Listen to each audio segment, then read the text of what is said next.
Hey now, we are getting over, and I am the Silver King, Adam Silverstein, here to lead you through these hard times.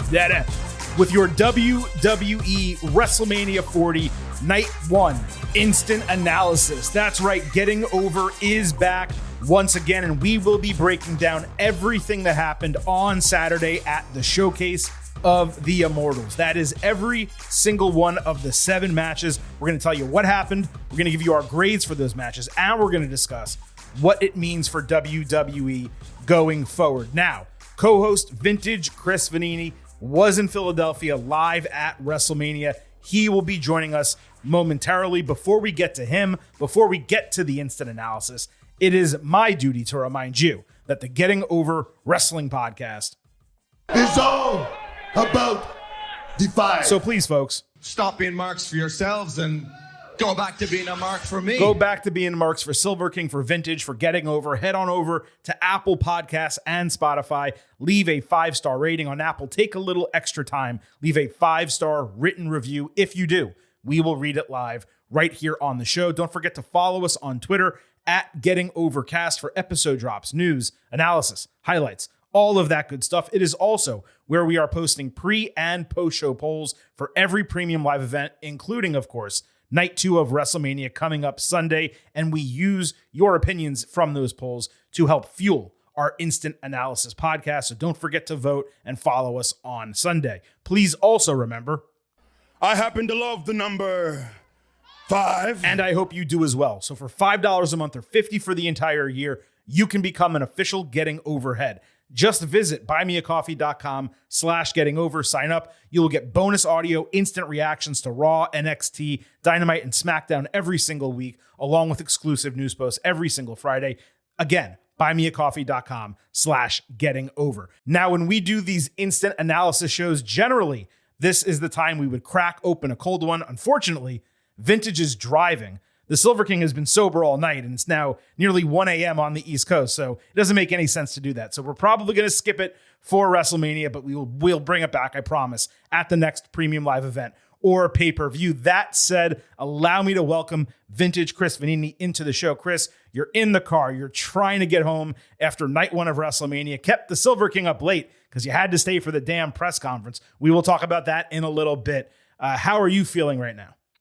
I'm good. I'm currently trying to change lanes, so you may hear a turn signal there for a minute. But look, good show. I'm warm in my car. Had a good time, and we got the question at the press conference. If anybody heard that, you probably heard my name called out the podcast. I'm good, man. I'm feeling good. Night 1 with these 2 night manias, you don't feel exhausted after them in each night, and I think that's a good trend that's continuing. Yeah, the 2-night WrestleManias are certainly easier on the fan. There's no question about that. I will say, when you do like a 45-minute main event and then an extra long press conference coming after it, and then you finally get a chance to turn off the TV, it doesn't feel like it's that much shorter because there is that much extra kind of content there. But in terms of just being there in person especially, yes, I have to imagine it does feel a lot tighter. By the way, I should note before we get into this entire show, we've had an extremely busy week here on the Getting Over Wrestling podcast. Earlier Saturday, we delivered, pun intended, the NXT Stand and Deliver instant analysis episode. So if you're listening to this and you have time Sunday or, of course, Monday, really at any point, make sure you listen to the NXT Stand and Deliver instant analysis. Of course, we will be back Sunday night for your WrestleMania Night 2 instant analysis. And then Tuesday, we will cover the Raw after WrestleMania, the WWE Hall of Fame, the Bray Wyatt Becoming Immortal documentary, the Slammy Awards. And we're going to wrap up everything else from WrestleMania week that we did not cover on Tuesday's WWE episode. And if you're listening to this podcast and you want to hear all of our predictions and picks for Night 2 of WrestleMania, then go right back into the podcast feed. Check out the WWE WrestleMania 40 Ultimate Preview. There's a timestamp for Night 2. All you need to do is jump to that, and you can listen just to our predictions and picks for Night 2. So before we fully get into the WWE WrestleMania 40 instant analysis, I wanted to go over some of the extraneous items from the show, everything from the set and the atmosphere to the weather. Let's run through that right now, and then we'll get to analyzing everything that happened on night one. I did think the kickoff panel was excellent with CM Punk and Big E. There was also a new Then Now Forever Together intro that was done in the Marvel Studio style. Huge improvement. There were some folks underwhelmed when the set debuted Thursday night. I don't understand the criticism whatsoever. Not every set is going to be 33 in Orlando with the operational roller coaster, or 39 in Los Angeles, which was absolutely epic last year. This was sharp. It sold the XL branding without being monstrous. It felt more intimate, yet still epic. I loved the set. And while sure, like the Liberty Bell could have been a physical object, like the SmackDown fist or something, you know, and maybe like superstars could have come out of the crack in it. Yeah, that all could have happened. I don't think it was the worst idea to just make it a graphic on the stage to create space. Chris, I know you didn't necessarily have the best vantage point, but what were your thoughts on the stage? Yeah, initially underwhelmed at first, but then I thought, you know, it is outdoors. It's really, really windy. It's cold. This just goes back to show, and this is going to be a theme throughout this podcast over the weekend, is that indoor WrestleManias, I think, are just so much better. This is my first time at an outdoor one. Yes, aside from the cold, I think it's just so clear that indoor allows you to do so many different things. It allows you to make a much more intricate set with all kinds of different types of things. So I think this did that. I didn't watch the broadcast, so I don't know like how it came across on TV. I will also add that it looked a lot better at night than it did in daylight, which is probably not surprising. Yeah, that's not surprising. I think I still like outdoor WrestleManias, but we'll get to the weather briefly, and that's a whole nother topic. Paul Levesque decided to replace America the Beautiful with the national anthem. I gotta say, I agree with like 99.9% of the decisions he makes. This is one of the first aesthetic decisions I've disagreed with. There was something special and unique about WWE leaning on America the Beautiful, where every single other sport does the national anthem. Really, they overdo the national anthem. It's not a huge deal, but I would have much preferred them keep America the Beautiful. And I kind of hope they do it tomorrow night, Sunday night, or maybe they bring it back next year and they get some feedback on it. Totally agree. And I'll just say, I've had this take for a while. America the Beautiful should be the national anthem. It's better than the Star Spangled Banner. It just is. Well, that's a whole nother take. Levesque opened the show with a full entrance, simply saying, "Welcome to a new time. Welcome to a new era. Welcome to WrestleMania." My guess is they wanted a soundbite so they could not use the Vince McMahon one anymore. The in-ring match introductions featured a 4K camera or one of those special lenses. It's always tough to tell the difference between the two when you're not doing that for a living. It looked incredible. There were some audio feedback issues for the first match, but they did work it out for the rest of the night. In terms of the ring, the Prime sponsorship, it was just an outline of the logo. It made it far more palatable, though it did also adorn 8 of the 12 turnbuckles. But really, the Prime sponsorship was the least objectionable part of the entire show. All of the sponsored matches, I think almost every single match was sponsored, but those barricade graphics, they really stood out. They were far more distracting as an at-home viewer. There's got to be some type of happy medium where, okay, you change the sponsors on the barricades, but you keep them from being distracting. Bright white, any bright color, it is brutal on the eyes. Keep them black and just change the logo. This was really distracting for me as a home viewer. This sucked. Some of it was fine, but two things stood out to me about the Around the Ring ads. One, I believe Dude Wipes was the sponsor for one of the women's matches. Yeah.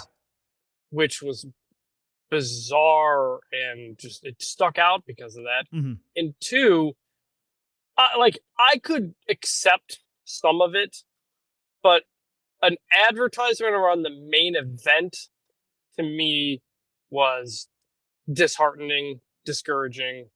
And on top of that, it was ugly as sin. It was ugly. Just a white thing with like a clip art logo for some whatever generic nothing. Like it wasn't even a good creative. Like if you'd put Mountain Dew or Cinnamon Toast Crunch around it, like it could like fit in. But this bright white nonsense sucked. It was terrible. Like I get it. We knew they were going to do a lot of this stuff, but and I can deal with it. But every single match, and especially the main event, not a fan. Yeah, the main event was the most distracting by far, but some of them were tough. Some of them were fine. There was something called Fallout. I guess it's a video game, whatever. That didn't bother me, that one.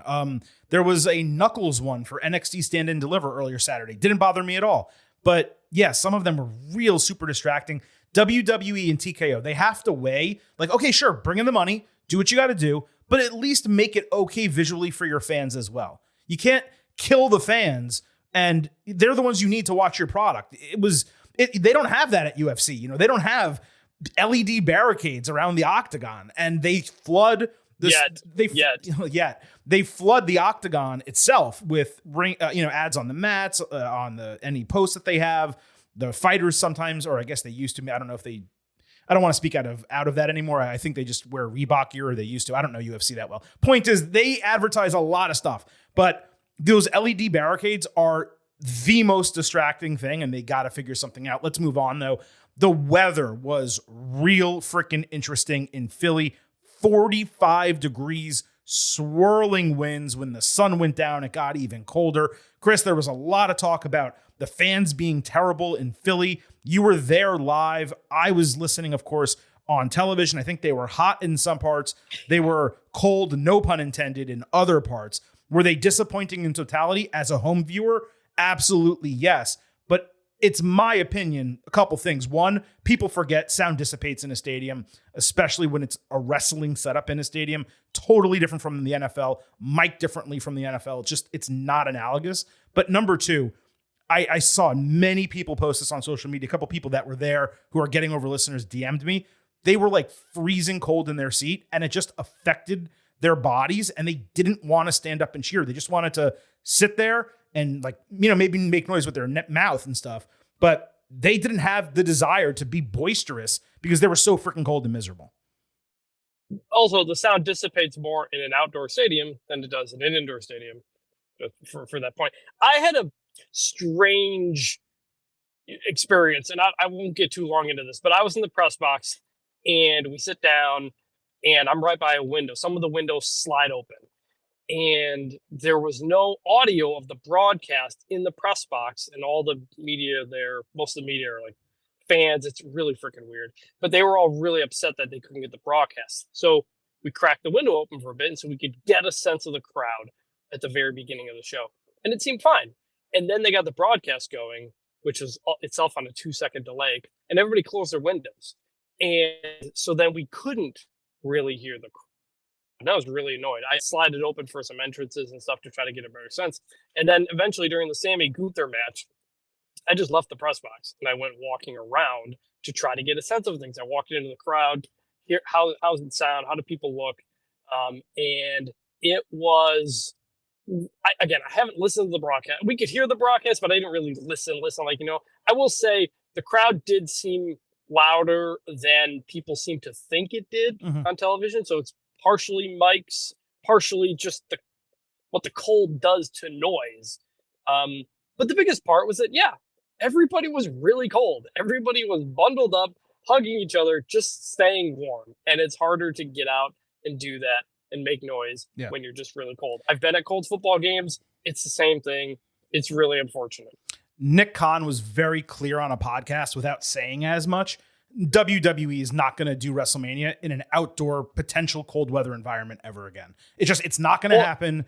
It's a bad decision. They did it in New York. It rained and it was miserable. It wasn't cold. I wish it was cold because I don't really get cold weather in South Florida, but 35, it was just a nasty night and it rained at the end. They actually got lucky technically, but to be this cold in Philadelphia, even if they do it in Minnesota next year, it's indoors. It's a different situation. They're never going to do this again. It's as simple as that. They're not happy about it. It was very correct. Nick, also in that interview, Nick Khan said they're looking at potentially moving WrestleMania to later in April, which would also impact weather potentially. So yes, I do not think we're getting a Northeast outdoor WrestleMania.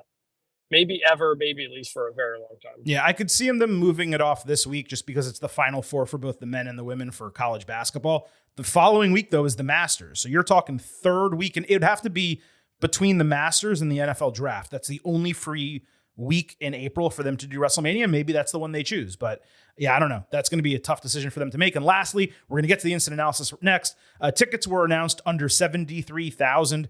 It's considered a sellout. It was probably around 70, give or take. But that's incredible, given it was night one and night two is selling even better. So I just wanted to point that out. Chris, let's wrap that up and get to your WWE WrestleMania 40 instant analysis. There were 7 matches on Saturday. We don't go in reverse order of the card, but we, of course, will be starting with the main event, The Rock and Roman Reigns up against Cody Rhodes and Seth Rollins. Briefly, before we get to that, we need to talk about what happened on the go-home SmackDown Friday night. Jey Uso beat Solo Sikoa by disqualification in the main event of that show. Jey avoided a Samoan spike, hit 2 super kicks, a spear, and an Uso splash. Jimmy broke that fall. Fans chanted for Cody, got both him and Seth Rollins. Rhodes kicked Jimmy like 20 times. He missed every single one of them. He hit a Cody cutter, showed off his new Finish the Story hoodie, and the trio destroyed Jimmy with crossroads, a weight belt whip, and an Uso splash. Cody promised to slap The Rock so hard his body leaves his soul, and that he remembers what it's like to be the people's champion. Remember that. He promised to shatter the foundation of the bloodline. Remember that, shatter. And he said he would do that on Saturday and then dethrone Roman Reigns on Sunday. Then he said, quote, when one good story ends, an even better one begins. This was a great move for the babyfaces to get their go-home moment and the bloodline getting a level of comeuppance ahead of the tag team match after the heels got that on Monday night. Cody's promo was on point. For not having The Rock or Roman Reigns on that show, it was really as much as you could possibly ask for. Yeah, I agree. It was hot. It was a terrible episode of SmackDown, but it was a good way to finish it. I disagree that it was terrible. I just think it was a direct build for WrestleMania. Not terrible at all, but certainly uneventful because everything was already booked for the show. Stay tuned after the instant analysis. We do have a little bit something else to discuss from SmackDown that might affect night 2 of WrestleMania. But let's get to that main event match. The Rock, Roman Reigns against Cody Rhodes and Seth Rollins. The video package was epic. Rhodes got the Cody Vader and an extended entrance, though production did miss the first woe. Hopefully they fix that on edit. He also handed a new frickin' nightmare belt to his mother and father-in-law ringside.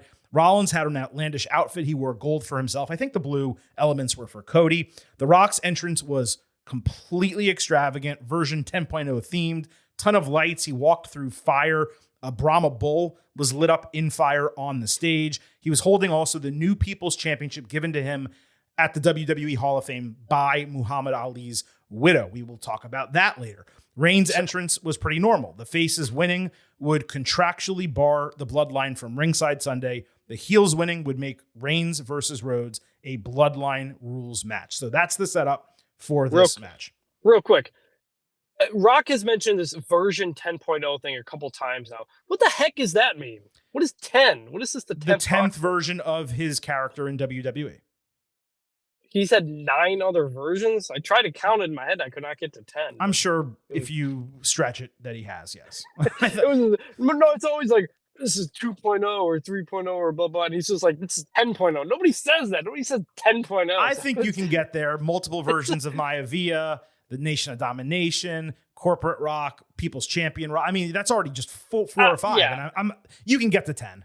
I believe you. Also, by the way, folks, I'm pulling into my hotel, so hopefully the rest of this podcast pretty soon will be normal audio. Yeah, fingers crossed, because you sound like absolute shit. But let's go ahead and start breaking down this match. The Rock was in his classic tights despite the other changes, and he physically looked great. They tried to do an aura deal with a long stare down, but there wasn't anything like a holy shit or this is awesome.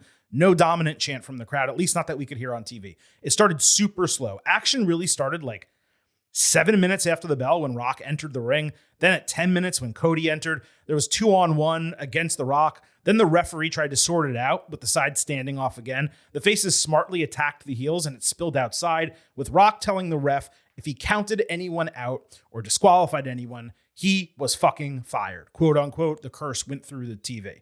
It was Rock, Rollins in the crowd and Cody Roman on the stage. Nothing really special happened outside. Reigns took out Rollins' knee. Rock destroyed that knee. Then they killed his back into the steel steps. The ref was helpless to stop them 2-on-1 as Rollins got double teamed and just decimated. He countered Superman punch Rollins did into a neck breaker, only for Rock to tag for a blatant low blow, with the ref apologizing to Cody that he couldn't do anything. He put in the sharpshooter as Reigns knocked Rhodes off the apron. So Cody ran around the ring, jumped in, and slapped the taste out of Rock's mouth to break it. And it was really that moment where the match, in my opinion, started. Rock got hung on the ropes, super kicked, and stomped before a double hot tag where business really picked up. Cody hit a disaster kick and Cody cutter for a near fall. Roman got his nose busted open and countered a springboard with a Superman punch. Reigns saw the blood and got real enraged. Cody countered a spear with a sunset flip, then hit a top rope Cody cutter with Rollins blind tagging for a frog splash false finish. Reigns countered Stomp with a pickup powerbomb. Rollins countered a spear with a kick. Reigns ate 3 super kicks, a Stomp, and a Crossroads, with Rock dragging the referee outside. Rhodes got blatantly low blowed and speared, with Rock throwing the referee back inside for a 2.8 false finish. Cody chant started. Roman cinched in the guillotine, but Cody didn't fade, so Rock grabbed his legs and held him under the ropes. Rollins then stomped the top of Roman's head to break it. Rock tagged, but stopped himself looking at Mama Rose. He grabbed the weight belt. He started taunting Michelle. Cody fought back with the dusty bionic elbow. Rock hit a spinebuster, but Cody rose during the people's elbow to catch him with a Cody cutter, and fans booed because they just wanted to see the people's elbow so bad. Cody went for a Crossroads, but Reigns hit Superman punch. Rollins saved Rhodes from a spear by tackling him out of frame, and Roman straight up speared Rock to what was probably the biggest pop of the entire match. The faces hit dual pedigrees for double false finishes. Not sure why there were 2 counts. Only one person's legal. And Reigns' second shoulder wasn't even down at the start of the count, so that was kind of a botch. Rollins saved Rhodes from a rock bottom on the Spanish announce table, similar to the spot at the end of Raw where Reigns saved Rock from it. So Cody turned around, hit rock bottom on the Rock, off the Spanish announce table through the English announce table. Then seconds later, Reigns speared Rollins through the barricade outside. Cody hit Roman with 2 Crossroads back inside, only to get pushed backwards into the ropes. Instead of the Samoan spike from Solo Sikoa this time, it was the weight belt from The Rock. Reigns hit a spear, then tagged Rock, who got in stance, menacingly standing over Cody before hitting rock bottom. Then he put his finger across his neck, held up the one appropriately, and said, "This one is for you, Mama Rhodes." He hit the people's elbow and got the 1-2-3 in 44 minutes. Bloodline celebrated. Rhodes was gasping for his life. He was sitting in the exact same stance he had at the end of WrestleMania 39, that classic shot of the Bloodline celebrating behind him and Rhodes just looking dejected. Exact same shot. Rollins, speaking of dejected, was down on himself completely ringside. They eventually sat in the ring together like the world had ended as Bloodline held the titles on the ramp with pyro going off and night 1 of WrestleMania ending. There will be a variety of takes about this match. It's going to be called slow, too long, maybe boring. People will talk about the crowd being quiet, and they won't realize that it was 45 degrees with swirling winds and they were frozen to their seats. But some criticism is fair. They could have cut 10 minutes off this and it would have been hotter with a more energetic crowd. It was the second longest match in WrestleMania history, the longest being the Iron Man match, which is meant to be long, between Bret Hart and Shawn Michaels. A slow burn match is totally fine. This was like the slowest burn. My biggest issue is the way the match started. They were banking on the aura, heat from the crowd to carry the first part of the match, and they got absolutely nothing. You should not discount the way that affected the rest of the match. And I don't think it was the fans not caring. I just think they were miserable and they were tired and they wanted action. They wanted something to get excited about, not 4 people standing around while everyone else was really, really cold. That's my negative part. Here's the positive part. I loved the way The Rock handled the referee to make sense of the booking without making it a no DQ match. And the latter 20 minutes, the second half of this match, were perfectly booked. There was the Triple H pedigree part, them, promoting Triple H over The Rock, who tried to change plans and all that type of shit. Reigns spearing Rock with a top-tier sell by Dwayne Johnson, by the way. That sets up the match in the future. The 39 finish callback with the 2 Crossroads, backed into corner for interference on the third, the utilization of Mama Rhodes, the rock bottom through the table, the spear through the barricade, Rollins' immense selling of the knee throughout the entire match, the wind taken out of Cody's sails with the 3 finisher sequence, and the visual callback with Rhodes sitting on the canvas as everything just went to shit around him. You get my point. These guys all went way harder than I expected.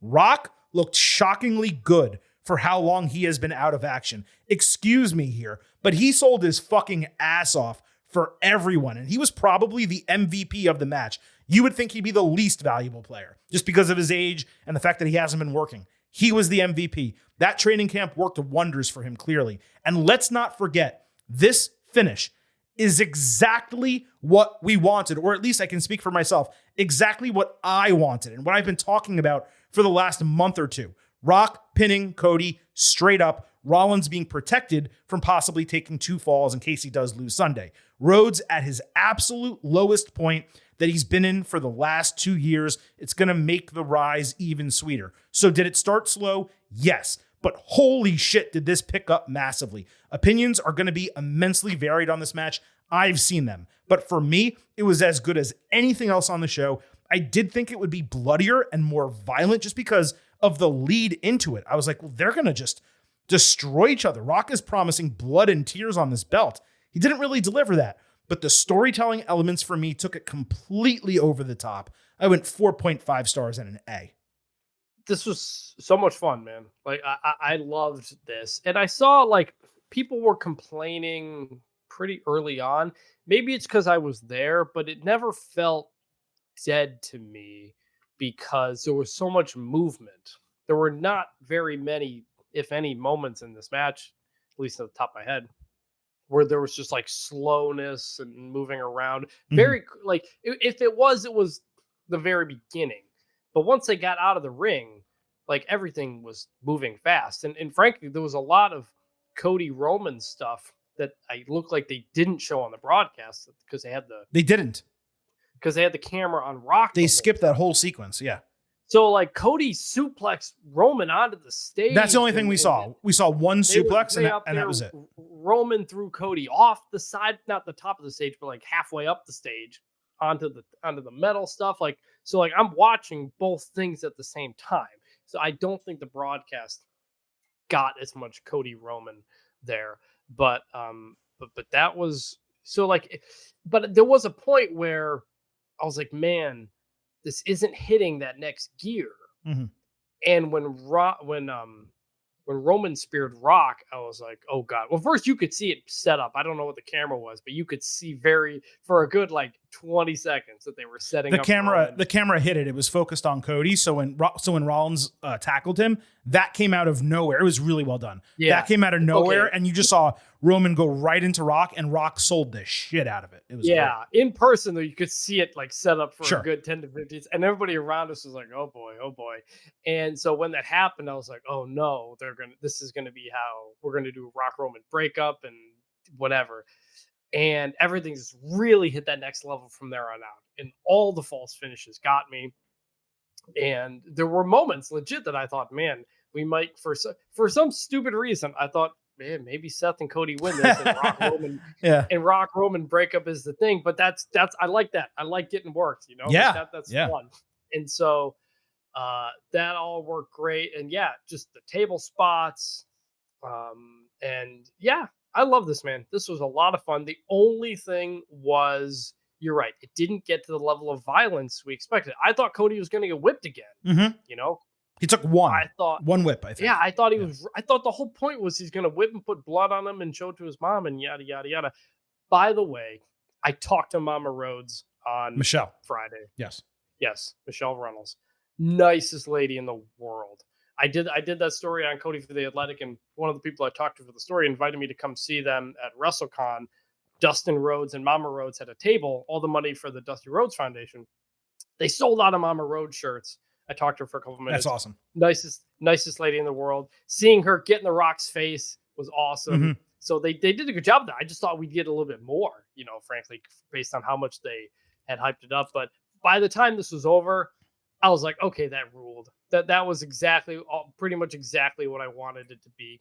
And so, heck of a lot of fun. was a little bit slow, but it hit that top gear that I was worried it wouldn't. For me, if they cut the Aura standing moment in half and they got rid of everything that went beyond the barricade, where everyone looks at that match completely different. I don't understand why they had to go into the crowd and go up the stage. It was convoluted. It was messy. It just wasn't how you start a match like that. If you just cut that out, you're talking about 28 minutes, real pretty tight, and you're getting all that action on the back end. It's not like Rock needed to get warmed up or anything like that. It was freezing cold out there. So, well, that was interesting because it was a lot of movement, like I said, and I'm guessing on the broadcast it was much worse the outside the ring stuff than it was in person. Because in the person, you could feel stuff. Once they got out of the ring, then it kind of picked up and it felt like stuff's happened, stuff's moving. I was thinking like, look, when Steve Austin did his match with Kevin Owens, they went up the stage and everything, and I'm thinking like, maybe Rock wanted to prove he can do that, because I didn't know how much Rock we would get in this, and he was moving the whole time, so that was good.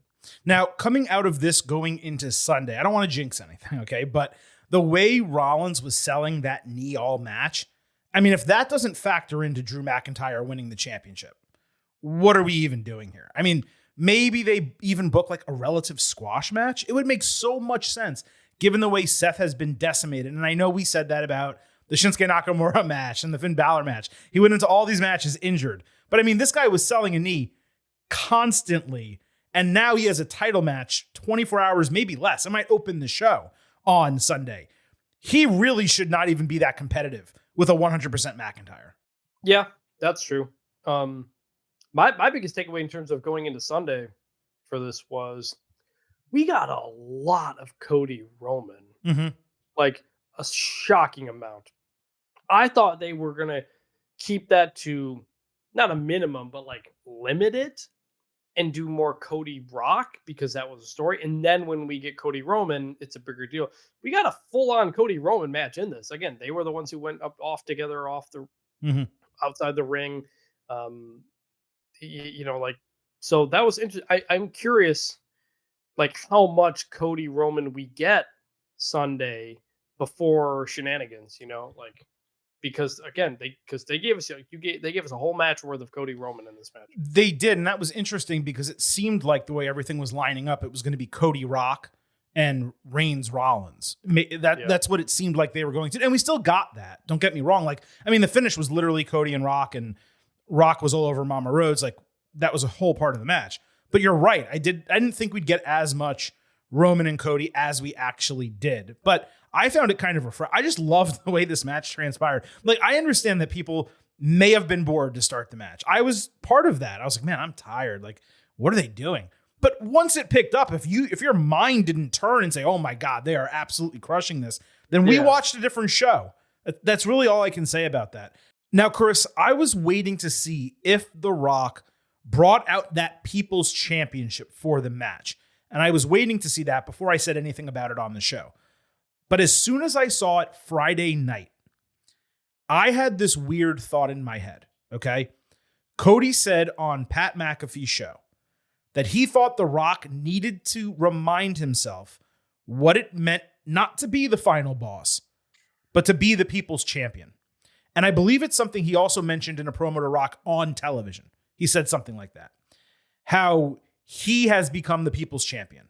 And The Rock has forgotten what that is. The people are the ones supporting Cody Rhodes. I also wrote that in my story, that exact line. I apologize I didn't read that, but that's very astute on your part. If Cody does finish the story, couldn't you see something really interesting, like Rock coming around and almost respecting him, laying the title at his feet in the ring, or something as like a sign of respect to him? Yeah, Cody, you have actually become the real People's Champion, given the way the fans rallied behind you, forcing the pivot and this moment. And if not that, I almost wonder if that's a way to get into, assuming Cody does finish the story and win the title, Cody and Rock. Not that the People's Championship means anything, but the idea of like putting that on the line and saying, I want that title. I want to restore greatness back to the bloodline, and this People's Championship given to me by the great one, by Muhammad Ali. I'm willing to put that on the line. If you really want to be the people's champion, you're going to fight the people's champion one-on-one. I think that is existing on television for a reason. I don't think it's just a prop. I don't think it was done randomly as part of the WWE Hall of Fame. I believe that has a purpose. I am so confused by this belt. And from the moment we got it on Friday, I see this thing. And that whole Ali entrance, or the whole Hall of Fame thing, I'm just thinking to myself, did WWE induct Muhammad Ali into the WWE Hall of Fame just to give Rock a belt? Yeah, I know. Like, do we think Muhammad Ali's wife really had that belt commissioned? Oh, no. WWE made that, 100%. Yeah, like she did. Yeah. The Muhammad Ali induction was about The Rock, which is so weird. And maybe the point. It's possible that that's the point, and that we are supposed to feel weird about it. Him being the bad guy and all that. But I was like, okay, whatever. It's nice, whatever. When it happens on Friday, he comes out with it on Saturday, and I'm like, dude, you look like a loser with this thing. That's very heelish, though, to do that. It is. But it's like a low level, like Grayson Waller. Below the Rock. Yeah, below the Rock. Agreed. Like yeah. Raising this belt that's not a real thing that the company just had made for you. It made you look like weak. And so I don't know. Like, if this belt is going to be the thing, like, sure, but the whole point of being the people's champion is that you don't have a belt, that you don't need a belt. That is true. The people tell you that. That's the whole thing. Well, it has multiple meanings, but that is true. Yes. It's like, to this point, could Cody Rock come around and Rock gives Cody the belt? Like, I guess, like, frankly, it's the only way I could, like, this would mean anything to me. It's the only way it would not seem incredibly corny. Well, and speaking of people's champions, real quick, I talked to Diamond Dallas Page for my Cody story. I didn't put this in the story, but he said, Cody, I was a people's champion. Rock was a people's champion. And now it's clear that Cody is a people's champion. So we already have, not in canon, but in my personal interactions, DDP has bestowed Cody as a people's champion. Yeah. And I think it's legitimate. I mean, the groundswell of support that he had makes him that. Can I tell you what else I would have liked from that People's Championship, the actual title? I would have liked it to be branded for Muhammad Ali. Why would it be branded for The Rock? Why was Ali giving The Rock? Yeah, shouldn't it have been branded for Ali? Therefore, for The Rock to carry it would mean something for Ali and the family. It also would have made the Hall of Fame thing mean more. It would have. There were 2 segments on the Hall of Fame, 2 inductions that The Rock made about himself. Like, let's not get that twisted. His grandmother's induction was about The Rock. Muhammad Ali's induction was about The Rock. We'll talk about the WWE Hall of Fame on Tuesday's Raw After WrestleMania show, but yeah, I mean, it's something for us to talk about, no question about that. Let's stick with WrestleMania 40, Chris. As we go into Sunday night coming out of this, I don't want to spend too much more time on it because we really kind of already broke down what happened, and what really now matters is the main event on Sunday night. Based on what you saw Saturday, has anything changed in terms of your predictions, either for Roman Reigns, Cody Rhodes, now under Bloodline rules like we expected, or Seth Rollins, Drew McIntyre for the World Heavyweight Championship? No. I think Cody wins on Sunday. I think Drew McIntyre wins on Sunday. I think we have all hell break loose in the main event. I was getting worried from the moment I got here in Philadelphia, seeing Cody interviews and saying things like, if I lose again, the fans will lose faith in me. I have to win. We have to win. He started to go so over the top with how he has to win that I thought it was like, oh God, now we're going the other direction where he's not going to win because they're saying it so much. But based on how that match ended on Saturday, I'm back to thinking Cody wins. Paul Levesque also had some comments about, fans are going to nitpick everything, but we have the larger story in sight, almost like he was preparing for people to be disappointed. I didn't really buy into that, but I will tell you, and we don't really talk about the odds because they're really ridiculous odds on wrestling, but Cody, I think, opened up as a -700 favorite. And as of Friday, when I looked at them, I got an email about them. He was down to -250. So the odds shifted drastically. I think I actually believe this was all purposeful. They wanted to sow seeds of doubt, because if you're going to do this match and you're going to make the pivot, well, everyone knows Cody's going to win the title. I think they purposefully this week, that kayfabe 2.0 shit that I've been talking about, I think they purposely sowed seeds of doubt out there in the media to make people think, you know what? Maybe this isn't as much of a sure thing as we think. Maybe they're actually going to screw this guy again. And you know what?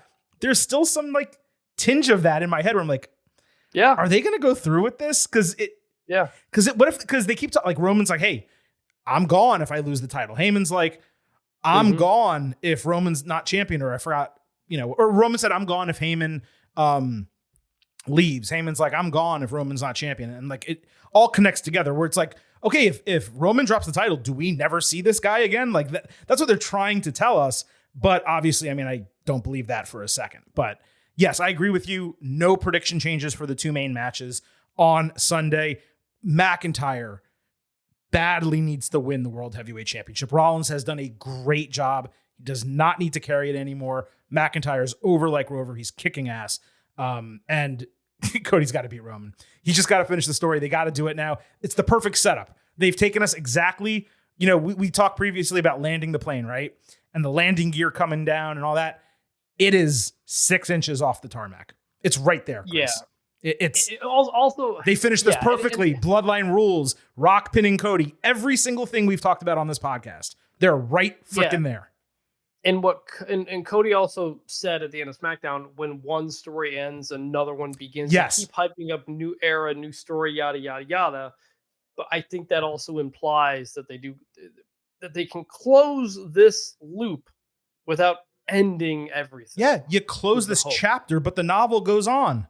The series of novels goes on. Yeah, Cody can win, and it's not the end. Exactly. In terms of else on Sunday, again, are you also expecting just total madness and every single thing that we talked about, I completely think is going to happen, and I do not believe it was a mistake that Cody said he was going to shatter the bloodline, because what shatters? Stone Cold Steve Austin's music. Look, I don't want to get everyone's hopes up. I don't have inside information on whether Stone Cold is going to be there or John Cena is going to be there or anyone else.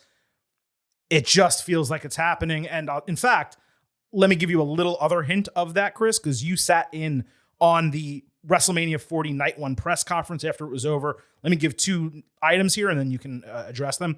The press conference with Reigns was a bit awkward. He was fully in character. He ignored one question. He refused to continue until someone else was escorted out when they would not acknowledge him.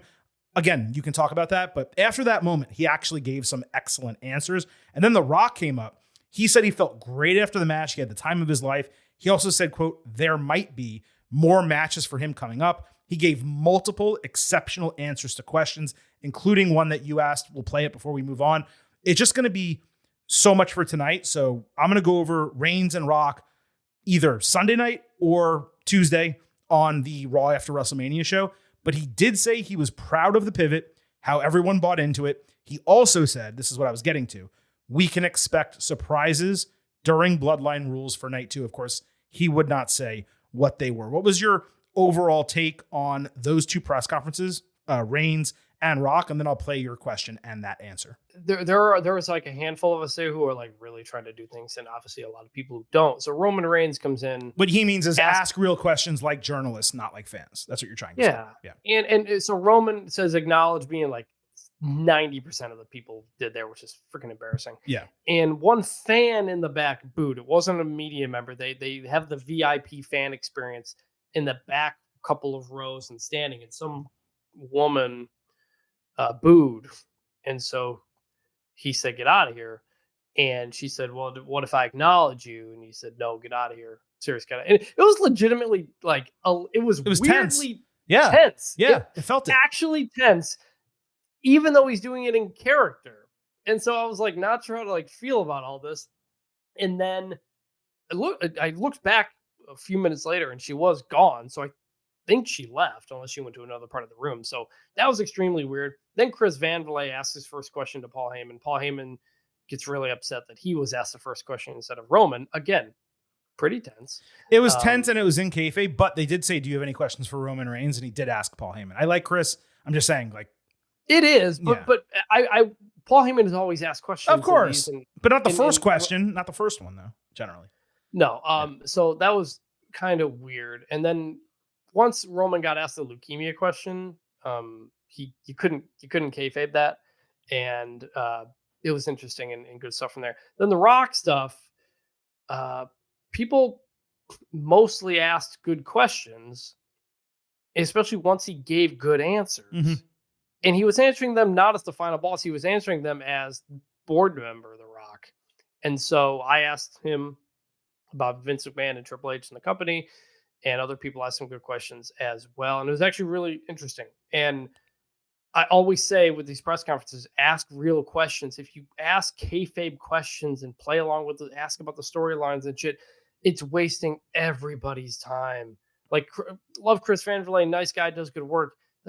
Don't ask that question to Paul Heyman. You get one of these, you're asking Paul Heyman about what inning it is. Come on. Exactly. There were several other people who just didn't ask good questions, and you don't get good answers when you do that. Like this, whether that's wrestling, whether that's actual sports, which I cover, it's the same thing that happens.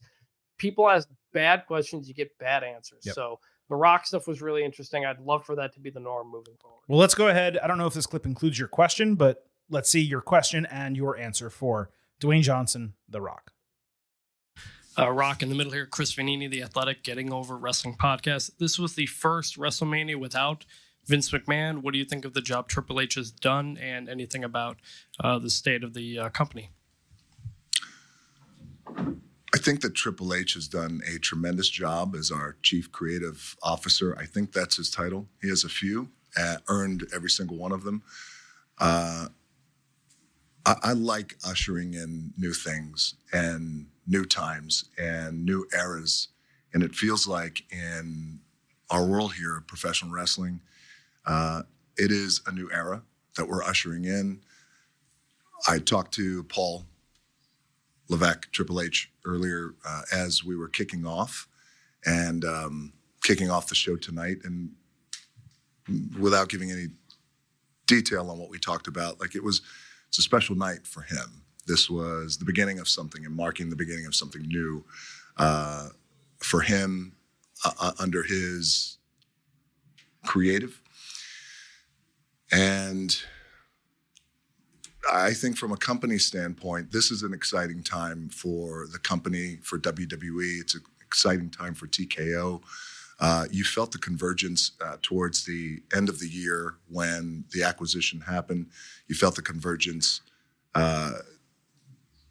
in the first quarter of the year as I was fortunate enough to come back, and as we kind of traversed our way through what these storylines could look like.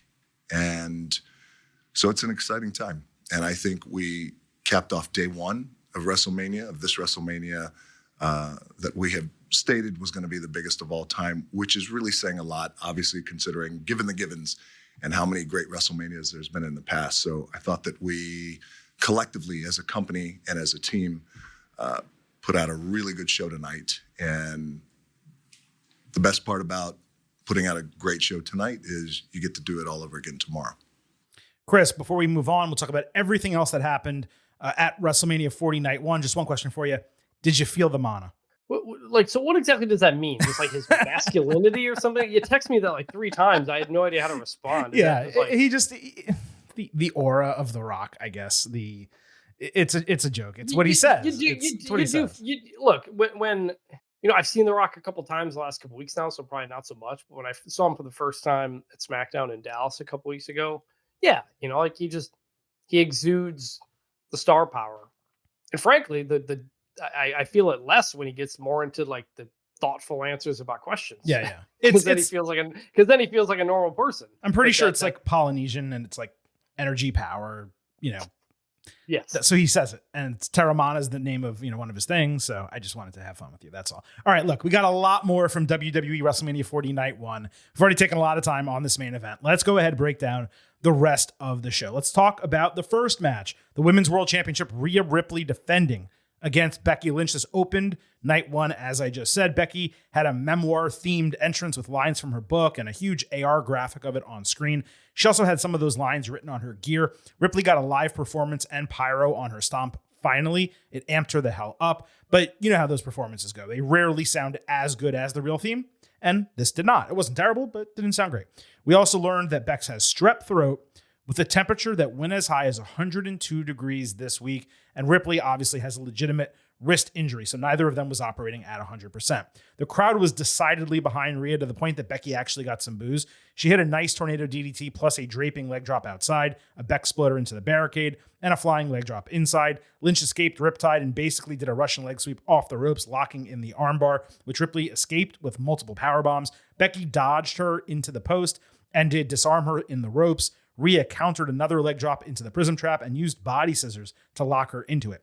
Becky countered Riptide with manhandle slam for a 2.8 false finish. Ripley then ducked a huge kick, countering with Riptide for a 2.9 false finish. Lynch went superplex into armbar into disarm her. Ripley powered out into an electric chair. But first, they flipped over the ropes and Ripley landed with Becky still in the electric chair and then planted her with that move at ringside. It was sick. Ripley hit a frog splash, then blocked an avalanche manhandle slam. She did a Riptide into the top turnbuckle and then another flat into the ring for the 1-2-3 to retain the title in 17 minutes. This was one of the best WrestleMania openers that I can remember. Bex worked her ass off and got the shit kicked out of herself too. Yet you could see she was under the weather and dragging. A bit surprised by the decision just because it was squeaky clean. And now you've had Rhea taking down pretty much all of her top competition in the company. Really all that's left for her is Bianca Belair and I guess Liv Morgan in a revenge match. I also thought WrestleMania opening with a title change would have made a lot more sense. At the same time, if Becky did win, it's possible she would have needed to turn heel because fans were clearly against her in this match. It's also possible she just wanted to put over Rhea now knowing that she can win titles in other ways. And it's also possible, look, she has not re-signed with WWE according to her. She takes time off. There were instances here where it kind of looked like she was looking around like this would be the last time she was doing it or the last time she was doing it for a while. We don't exactly know what's going on with her. Despite liking this match a lot, I did expect more. It was the best match Rhea's had as champion since she won the title, but Becky's had at least 2 or 3 matches better during the same time frame. There were excellent spots, particularly the electric chair. The finishing sequence with 2 Riptides was really cool, but nothing that happened here was overly memorable. And as some of the big WrestleMania women's matches recently, there are memorable moments and memorable matches. I was also surprised the crowd wasn't louder for it, but I was at 4.25 stars and an A. I was just expecting it to find another level, and it never reached it, but maybe they planned to do that, but knowing that she was sick, they decided not to. And I really only expected it would reach that level just because of the immense talent of both of the women. Despite that, it was still excellent. First off, let me say the promo video for this match was awesome. It was terrific, got me really hyped for it. This is the kind of music I want as the themes for WrestleMania more often, right? Instead of like the bubbly poppy stuff. Give me kind of that intensity. The shitty weekend music needs to go. Yeah, like it's what Triple H does with NXT. You know, that's what the NXT shows usually get those. I thought the entrance was awesome. Motionless in White was really cool. I saw some people thinking it was Marilyn Manson, and just like, guys, this has been like this band. It's been their song for a while. Yeah. They've done some other WWE stuff. Just okay. It's also not 2003, but yeah. I didn't know Becky was sick until like midway through the match. Again, we didn't have the broadcast at the beginning. I just saw it on Twitter. Knowing that, I thought it was even more impressive. Mm-hmm. Great match, not an all-time match, which is maybe too high of a standard to have. But we had Rhea, Charlotte last year, Becky, Bianca the year prior. Those are 2 of the greatest women's matches of all time. Bianca Sasha Banks was great. You know, many great matches. Yeah, it was good. Yeah. I mean, I just Bianca Becky to me stands out as maybe the best ever. Yeah. So like we know Becky can do that. We know Rhea can do it. It's just you're right. Maybe Becky being sick, it didn't quite get there. But it's all right. Heck of a way to open up. And coming out of it, I just thought, I picked Becky to win because it's just like, what left is there for Rhea at this point? And the only thing I can think of is Liv. Yeah. The Liv revenge tour. And maybe as a heel, because she was kind of tweener with the Becky stuff a couple weeks ago. Crowd is so behind Rhea. We know that. Maybe that's the way they go. It could also be a situation where they wait again until Money in the Bank, but I can't imagine Liv winning it twice. And yeah, I think it might be Liv taking her down. And it could even be a situation where Rhea wins it back soon after that. But Yeah, they're going to have to do that. And now you got to think that they're building, and maybe not, but I got to think they're building to Rhea Ripley, Bianca Belair 1 next year at WrestleMania 41. It seems like that's what's going to happen. So has to be. We'll revisit 1 year from now. Let's move to the Intercontinental Championship. Gunther defending against Sami Zayn. Now, Michael Cole called this Rocky IV during the Friday kickoff. Sami cut a huge babyface promo saying he'd pay everyone back for their belief in him by winning the title. Before the match Saturday, Sami hugged and kissed his family. Chad Gable showed up to boost him, saying he wasn't going to come with him to the ring because he was never going to. He wanted to make Sami confident that he knew he could do it on his own, but he said he owed him a favor. Zayn got pumped up, making the ring walk. Then Kevin Owens was there at the very end to just give him further motivation right before he went through gorilla position.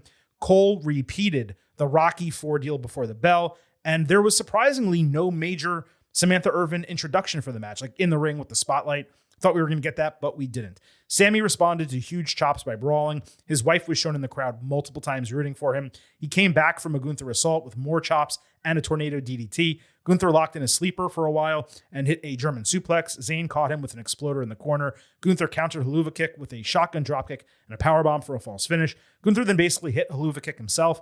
He geared up for another, but Sami followed and hit one of his own for a false finish. Zayn tried for another. Gunther intercepted it with a clothesline, hit 2 more powerbombs for a false finish. Sami's wife taunted Gunther, and he took it out on Zayn while taunting her back. And there were dueling chants, actually, for both of them. Some rooting for Sami, some rooting for Gunther. Another clothesline and powerbomb with no cover. Commentary was actually begging the referee to call the match. Gunther then hit 2 huge splashes and told Sami's wife to throw in the towel. No covers for any of this. Zayn did the entire flop around revival thing, got himself back up. He Helluva kicked Gunther as he was climbing the ropes, hit a twisting brainbuster on the top rope. He followed with Helluva kick to a stumbling Gunther and a second as Michael Cole exclaimed, "Do you believe in miracles?" And Zayn draped an arm for the 1-2-3 to win the title and end the longest reign in Intercontinental Championship history, all in 16 minutes. So the reign ironically ended at 666 days, number of the beast and all. Usually, you give me a match like this, the Silver King is getting emotional. But as we talked about for the last month plus, I just didn't want this to happen. So I did not have that same visceral reaction as perhaps some of you did listening to this or those who were in the attendance. I heard many people were crying in the crowd. They popped massively for this. And the storyline over the second half of this match was pure, unadulterated Rocky IV. We knew that coming in. It probably would have been better if Cole didn't beat us over the head with it for the last 2 days. And really, the match did come off like an 80s movie. Everything from the backstage segment to the match itself, the way it transpired, the villain toying with his food, despite the fact Gunther's never really done that before. Gunther is not Ivan Drago, never has been. He respects the ring. So it didn't really fit so much with his character, but to be fair, he had been getting cockier of late. Predicted this because it was obviously happening, but as I've said for months now, it was the wrong decision. This reign should have been ended by a guy who has not held the title before, not someone who's had it 3 times. Sami Zayn should have been focusing on winning a world title. Instead, the person who not just won this title from Gunther, but ended this record reign needed to be someone who could get elevated by the achievement and the championship. This did nothing for Sami other than give him a second WrestleMania moment in as many years. And by the way, it's the same moment he achieved a year ago, ending the longest tag team championship reign. None of that changes the fact that this was as good as any match on the card, including the main event. The brainbuster spot was exceptional, albeit dangerous, and the multiple Helluva kicks led Gunther to go down like a G. No bullshit, no Money in the Bank cash in. At least he got beaten squeaky clean, 1-2-3, which does put Zayn only alongside Braun Breaker and Ilya Dragunov as people that have pinned him in WWE. That is rarefied air. This is something that could have been extraordinary with someone whose entire career could have been elevated by the title. Despite that not being the case, it was still great. 4.25 stars and an A. Yeah, like I was with you the whole time, just not into the story at all. And then they just lay that on really thick at the beginning with the family, So thick. Kevin Owens. Yeah. I was like, man, like they're really setting it up for him to lose in a way, I thought. But then the second half of the match really pulled me in. And that's a credit to these two guys who are obviously really, really good at what they do. To the point where when he won, I was like, okay, like I can accept it. That's what I said the reaction would be. Even if you didn't want him to, at the end, you'd be like, okay, that was pretty cool. You know? Yeah. Like, so like, okay. It was an incredible match. The Brainbuster spot was an old El Generico bump that he, I believe, had never done in WWE before. So I can't recall it. Like that was a good, really, really good touch to put on it. And this match also made me think, okay, maybe Cody is going to win the WWE Championship because Gunther moving up to be one of his challengers makes perfect sense. Whether that's Berlin, whether that's much sooner, I don't know. And yeah, match of the night, maybe number 2, depends on how you feel about the main event, but really good stuff that turned the night around at this point, because it'd been kind of a lull for a while. But I just think, like, I'm not someone who says, oh, the belt should go to someone who needs it, or the streak should end by someone who needs it. I think Brock Lesnar ending the Undertaker streak was a good decision, even in hindsight. But it's not to me about who should break it and who should not. Is it the moment? Is the moment there? And I just didn't like Sami Zayn beats Gunther for the Intercontinental Championship. To me, is not going to be a moment. No, it's not. That goes down in WrestleMania history. It felt forced fed to me. Now, it was good. You know, you can force feed someone something that's delicious, but it was forced into my mouth, and it's not. Yeah. Hey now, and it's not what I wanted, and I don't think it's what most fans wanted. I don't know why they insisted on doing this. They and like, look, in hindsight now, like I said, laying it on thick, like they tried their damnedest. They did everything they could. Yeah. To get everybody behind Sami Zayn for this. And in my mind, there's nothing they could have done, because we all saw Sami Zayn nearly win the world championship and beat Roman. And that's where the moment. That's his goal. That's the thing he needs to achieve. He didn't need to win a 4th Intercontinental title.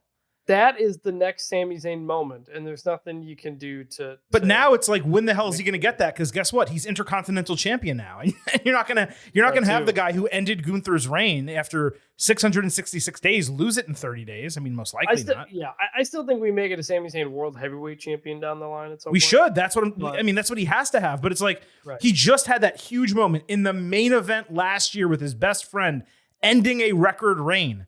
So why was, out of the entire roster, why was he the guy to end another record reign for a title he's already held 3 times? Yeah, so that was the thing. When the match ended, I had 2 thoughts. One of my thoughts was now Gunther can go fight Cody. But I also thought, wait a minute, Sammy has ended 2 historic reigns. Like, does he beat Roman's historic reign? I thought about that too. I thought about that also. Do we hold on to Roman, and then the story becomes Sami Zayn is Notre Dame football. He's the streak breaker, essentially, and that becomes his nickname. And he's gonna, like, I think that's still on the table. No, come on, don't put it out there. Look, we already said earlier, I'm not 100% sold Cody's winning this. So that's only because of what happened last. I believe it's only because of what happened last year that's in our head. Because every other element is telling us that Cody's winning the title on Sunday night. No, the Rock stuff is the stuff that has me. Maybe they hold that off again. Oh God. But yeah. So look, it was great match. They did great work. I think in hindsight, I wish I would have appreciated it more. I just didn't believe it for a second. I did not think Sammy was winning this. And again, the overacting with like the flopping around on the canvas to revive himself. He's not a spiritual demon or something like that. He's a human being. Like, Rocky didn't even act that way when he came to. He stood up and then, and like went in the corner, and then he continued the match. So it was just a lot. It was laid on real thick. It was meant to be super emotional. It was meant to be 80s movie. And they decided, we're in Philadelphia. We want to do a Rocky story, and we're going to do it with Sami Zayn. And it was just like, you could have done it with Chad Gable. Also, who, by the way, is undersized, which Rocky was undersized. Also, this was the 6th match of the card, and to this point, the fan favorites had essentially won every match. You're stealing my thunder. That was my unique tweet. Yes, that's true. Well, and so I went, okay, well, we're going to end with a Gunther win and a Rock win. Yeah, back-to-back heel wins. That was my hope. That's going to even it out. Yeah, that was what I was hoping. I was like, all the baby faces are pretty much winning. This is extremely weird. Yeah, and you also need to wonder, like, if Brock Lesnar was in this match, because the rumor was he was going to be in the Royal Rumble, get into it with Gunther, they were going to lead to a WrestleMania match. If that was going to be the case, would he have ended the reign? Because that would have been legitimately worse. Like, talk about someone not needing the Intercontinental Championship nor to end a record reign. Lesnar is the person that does not need that more than anyone else in the. I would prefer Roman Reigns to beat Gunther than for Brock Lesnar to do that. So that would have been fun, actually. Now that I think about it. But they passed over Sheamus, they passed over McIntyre, and so many others. Yeah. And again, they went with a guy who we all love, but someone whose sights should have been set far higher. They have Money in the Bank in Canada. It was right there for Sammy to win, and instead he takes the title here. It wasn't even a good story. Like, it wasn't. He's a loser underdog. What he spent most of 2023 as a tag team champion. Yeah. Like, I get the idea, like, you want to get back to singles gold and whatnot, but like, he lost twice to Drew McIntyre and several other times, like, within the last couple of months. It's not like, I don't know. They just threw the Rocky thing on there and then decided to do it without any foundation being laid toward it. And so that's why I didn't connect up until the end when they told that story in the match finally. That's exactly right. And by the way, now Gable has this favor for Sammy, which you presume is a title match. When does that happen? Does Gable actually beat Sammy? I mean, if that's what they're going to do and they're going to have Gable beat Sammy, then it's like, well, why don't you just have him beat Gunther, which would have been a much greater achievement, you know? Here's why. I think Gable's going to turn heel. And it's what I've been thinking ever since he's been helping Sammy. He's going to turn on him. Heel, though, he's going to be mad that Sammy took his moment away from him, and he's going to turn on Sammy and eventually win the title himself in a heel-like fashion because he's obsessed with winning it. I think that'd be a good story. I think that would be a good story. I don't think anyone wants Gable to be a heel. Everyone wants to cheer for him to reach that moment, and he finally gets it after all these years. And he's a bad guy. I don't know that that's the way to do that. You may be right. I'm not saying you're wrong. I don't know that that's good booking. That's all I'm trying to say. We got a lot more to talk about. Let's go ahead and move on from it. Undisputed Tag Team Championship, Judgment Day, defending against New Day, Awesome Truth, DIY, A-Town Down Under, and New Catch Republic in a 6-pack ladder match. On SmackDown, New Catch Republic beat A-Town Down in a solid match. Innovative offense, some impressive moves both ways. The Faces won with Birminghammer, not a great sell. Judgment Day attacked after the bell. They destroyed all 4 guys with their finishers. It was probably the coolest and most unified that they've come across as a faction in a long time. So moving over to Saturday. Judgment Day backstage was furious about going up against 5 teams. This was the second match on the card. DIY got a D-Generation X entrance, and they were dressed like Triple H and Shawn Michaels. They hugged. You could tell it was like a we made it moment, so that was pretty sweet. There was a botch on the New Catch Republic graphics. Xavier Woods dressed like Apollo Creed, a throwback to Consequences Creed from TNA. Judgment Day had unique masks that did not look good at all. The titles were hung, I guess, at least 4 feet apart, maybe 5 feet apart. Tyler Bate did an airplane spin holding Balor and a ladder simultaneously. Really cool sight. He and Pete Dunne then did stereo moonsaults off a ladder outside. R-Truth got a hot tag despite it being Tornado Rules. He did 5 moves of doom, and then he AA'd Finn Balor into a ladder, counting the 1, 2, 3 for himself. DIY then did a super kick and pedigree. That was actually a Willow's Bell for DX. Truth suggested they each grab a separate set of titles. A-Town Down Under pushed all 4 of them off the ladders, ran up the ladder, grabbed the blue belts, and were announced mid-match as SmackDown Tag Team Champions just after 8 minutes. So holding a title, Waller got powerbombed off that ladder through a propped ladder between the apron and announce table. New Day hit Ciampa with limit break on a draping ladder. New Day then climbed a ladder with Kofi Kingston doing a trust fall all the way outside. He assumed Woods would keep climbing to grab the Raw titles. He failed. Austin Theory ate a Birminghammer off a ladder. Then Gargano absolutely murdered Dunn with one final beat over the ropes through a table ringside. Ciampa saw that. He's like, oh, I got to kill somebody too. So he murders Tyler Bate with an air raid crash from the top of the ladder all the way down to the canvas. R-Truth emerged. He gets stopped by JD McDonough, pulling him down for Devil Inside. Balor ate chairs. JD was tossed all the way outside through 2 tables. It was nasty and awesome. Kingston took a razor's edge into a chair. Priest climbed a broken ladder, which partially led to a botched South of Heaven attempt with Miz. Truth dragged Priest from a ladder and hit an AA over the ropes. Then he climbed the ladder himself and unhooked the titles for a pure WrestleMania moment. Miz, after the bell rang, ran up the ladder to hug him on top, and they celebrated together after 18 minutes, and the crowd legitimately exploded for Truth. What a freaking moment.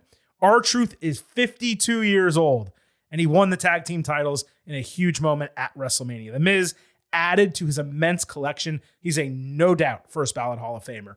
This match was a car crash extravaganza. There was some clunkiness. It wasn't perfectly smooth, but there were a ton of big time spots, as I just broke down. The DIY combination of one Vital Beat and air raid crash, that brought the house down. Now look, technically this past week, Chris, I believe the rules were stated so that a winner would be crowned when both sets of tag team titles were retrieved.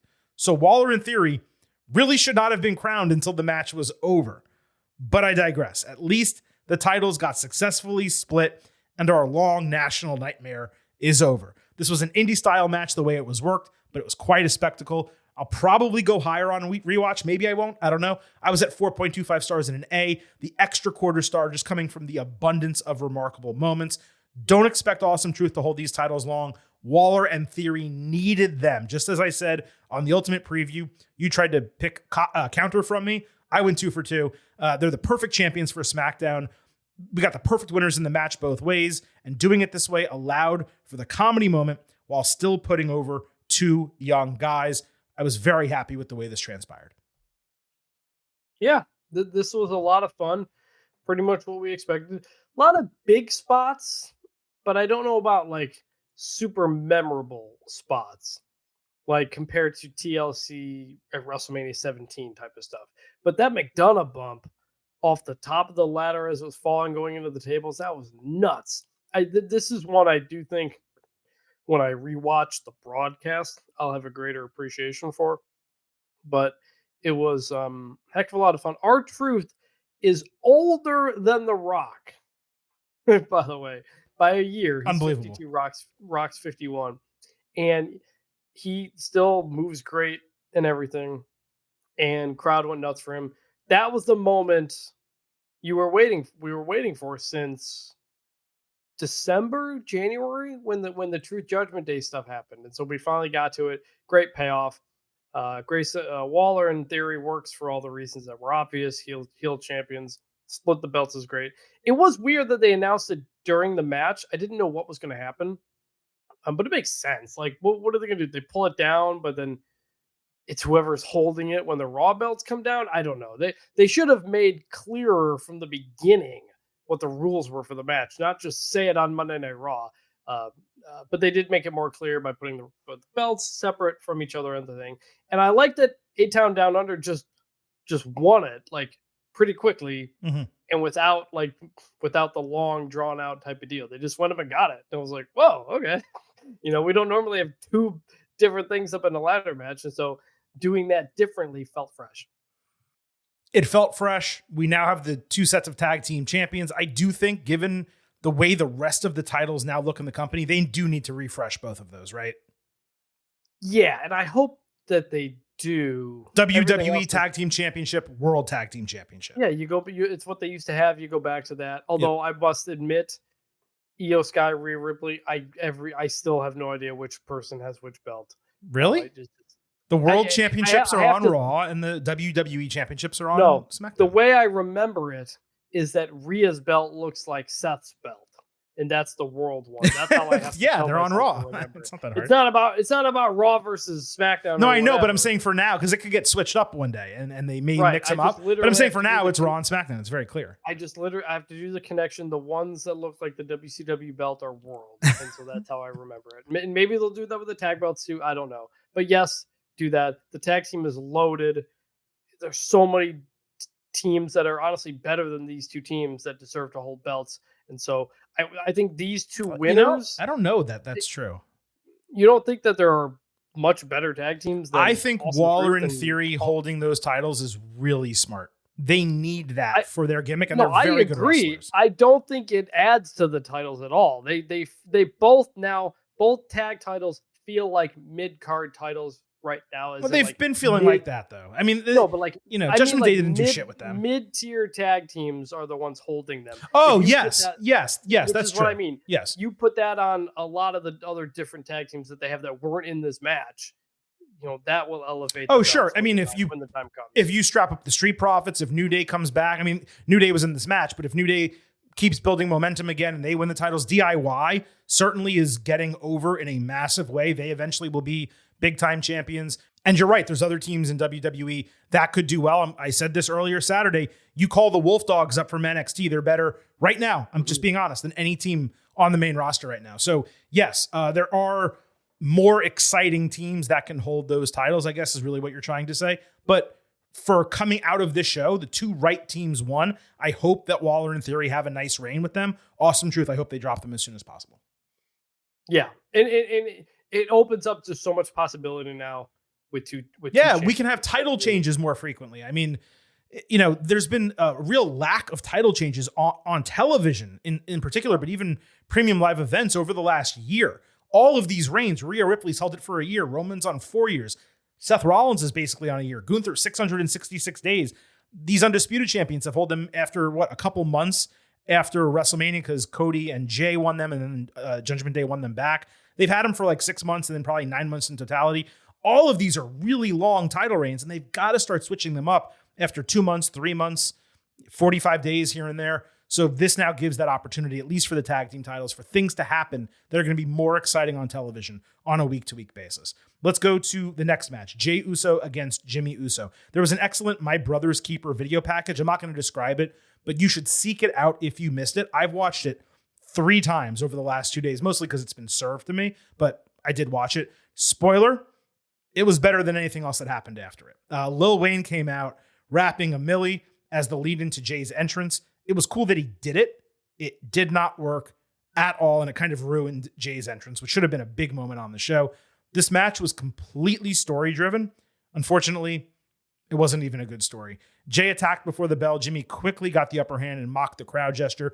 There was an extended yeet, no yeet exchange, then a super kick exchange. Jay dominated. Jimmy put up his hand. Jay pulled down a kick. Jimmy started crying, saying he was sorry. He was wrong about everything. He offered a hand. Jay lifted him up. The crowd groaned because they knew it was fake, and Jay should have known it was fake. They knew it was going to come. Jimmy pushed him off, hit a super kick, then hit the Uso splash for a false finish. Jay eventually overcame him, hitting a spear and a 90-degree turn Uso splash for the win. As I said, story-driven. The wrestling was completely secondary, and for that, I was massively disappointed. Not that I dislike story-driven matches, I just praised the main event of this show. But this felt completely half-assed. All of that build, a multi-year story. They finally get a WrestleMania match, brother versus brother. And that's what we got? I don't even have much else to say about it. And I really should, given it was the third brother versus brother match in WrestleMania history, each of them 15 years apart. Bret Hart, Owen Hart, this was not.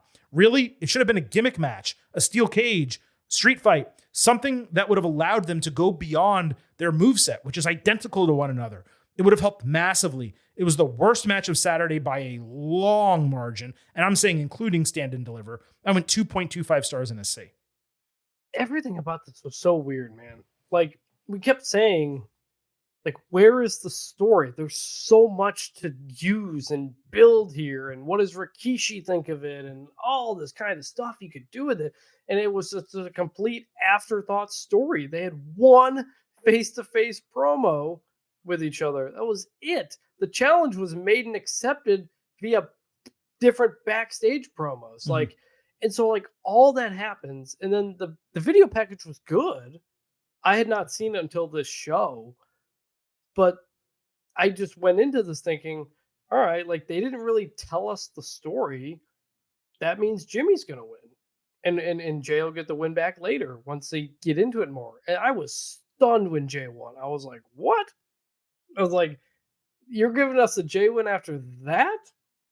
And so, yeah, disappointing. Match was fine. It just, you never got to it. You can't do a story-driven story when you didn't tell us the story, you know? We got one face-to-face promo and a video package. That's it. That's not enough to draw everybody in to tell a story-based match. So, yeah, disappointing. It wasn't bad, but it's just the whole time I felt like there's so much more we can do here. They didn't do it, and now the finish makes me wonder if we're going to continue with this or not. I really hope not. I'm not above saying I disagree. This was bad. Now, I don't grade, a match has to be actively bad for me to go below like a C minus, for it. So that's why my grade was a C at 2.25. But like, it was bad. I mean, it was the worst thing on the day by far. And it was worse. It was worse than many TV matches that we've seen recently too. Yeah. If this had happened on Raw, I wouldn't have been like bad. I would have been like, it was fine. If it happened on TV, sure. But this was a mid-show WrestleMania match. I think it was meant to be the mid-show main event. I really do. And mid-show main event is not a thing. It is. It's the big match in the middle of the show. No, it's not. There's one main event. It's the show. It's the match at the end of the show. It's just a name to call it. There's a big show. There's a big match to open, a big match in the middle, and the main event. The tag team ladder match. The tag team ladder match was the second match main event of the show. It was the second. It was the second match on the show. Period. This was the middle of the show. Is what I'm trying to say. This was not a cool down match. Is what I'm trying to explain. And there were no cool down matches. Well, we'll get to that. Let's keep going. Let's keep going. Bianca Belair, Naomi, and Jade Cargill fought Damage Control on SmackDown. Bianca and Naomi hit the ring, commiserating about coming together. Naomi dropped a tag name, Glowist. Then Belair introduced Cargill. The entrance did not hit the same without that full stage. They all had cowboy hats and boots. I guess they were playing off the Beyonce deal. Jade cut a quick promo saying the heels were in the eye of the storm. She was literally twice as good on the mic here as she was last week. The segment was nice to pop the crowd. Moving to real quick. Go ahead. Eye of the storm is the safest part of the storm. It doesn't make sense. I know it's a thing. Like as someone who has been in many times in the eye of the storm, that's true. But it also means that you're about to get effed because it's gonna come at you from all sides. No matter which way it moves, you're about to take the brunt of it. So you're right. But the eye of the storm is the safest, but she's saying you're in my sight is what she's trying to say. It's a great saying. Like it's not just this. It just, She's saying you're in my sight though. I get what you're saying. You're not wrong, but I think you're nitpicking is what I'm trying to explain. I am. The heels on Saturday got an awesome kabuki fan type of entrance. And then Dakota Kai emerged. And folks, Gonna look good, but she's got me saying, hey now! I mean, it was like an all-time situation. The faces all raised up on this huge platform together, looking like queens. Each of them got short entrances. Belair's theme was the one that played to the ring. I think they were doing a Mortal Kombat gimmick between them. Kairi Sane hit an upright insane elbow outside of Naomi. Bianca destroyed on a hot tag and hit a three-way handspring moonsault. Fans chanted, "We want Jade." She got the hot tag and murdered the heels. She had a perfectly protected Phantom Driver style move. Asuka tried to miss Bianca, but she ducked and she actually caught Kairi instead. Belair then whipped the shit out of Asuka with her braid and hit Kiss of Death before Cargill countered Kai into a walk around Jaded to hit the 1-2-3 in 9 minutes. The faces all pumped each other up and they had a huge emotional extended hug. They also held up the number 3, referring to themselves as the big 3. I think they mentioned it on SmackDown. So it seems possible they might actually keep this group together. Now, given how disappointing the 2 matches were that preceded this, I left this one just wanting more. With 6 women of this caliber, doing only 9 minutes was immensely frustrating. Even if everyone got equal time, that's 3 minutes a person. This is WrestleMania. They nailed the spectacle aspect. The entire match was focused around Jade's hot tag. But if they actually let them all work, if they gave them 15, 16, 17 minutes, this would have delivered. Dakota was the MVP. She sold her ass off as usual. Hopefully, Asuka ends her losing streak next year. She's now 0 for 6 at WrestleMania, which is ridiculous. I can't go higher than 3 stars B-, but it was on its way to being better than that. They just cut the time, and that was it. Yeah, one that didn't quite get to that next level. I admittedly did not see all of this match. I had run over to a suite to see somebody I know and talk to them for a little bit. But the entrance was cool. These 3, I think I said in the preview coming out of this, we need like Bianca, Jade, or some group to now go for the women's tag team belts. Mm-hmm. Now that they have the win, that you can make the case, title, whatever. And so we'll see. Um, Speaking of cooldown matches, this was probably that. Even though necessarily there wasn't something to cool down from, especially given the time, this felt like the match. Obviously, the least amount of story. It was just kind of there, and there wasn't much to it. But I love these three Oh yeah. together. They look amazing. That vibe, dude, that vibe in the press conference, they seem to be legitimately close. They all said like, we're not necessarily best friends, but we really get along. They look like $1 million together. I mean, man, that was quite a sight in the press conference. You can go really far with this group together. And I don't want it to be a month together and Jade turns and then you go, no, like ride this, ride the three of them together for a while because people are going to be into this. You can see it naturally, just the three of them connect. Match itself, again, it was fine. Also, I didn't see all of it. I'm going to have to watch it on the replay. All right, let's move to Rey Mysterio and Andrade against Santos Escobar and Dominic Mysterio. And if you're wondering, how did Andrade get into this match? I'm about to tell you. On SmackDown, Zelina Vega fought Elektra Lopez. Backstage, Dragon Lee was laid out with an injured arm, Carlito over him. Unconvincingly, I thought, saying Escobar was responsible. Then the heels entered with Dom and Andrade. Zelina hit Andrade's hammerlock DDT while staring at him. Dom distracted during the cover. Lopez took advantage with the electroshock Liger Bomb for the win. Not a great match. Elektra still immensely green.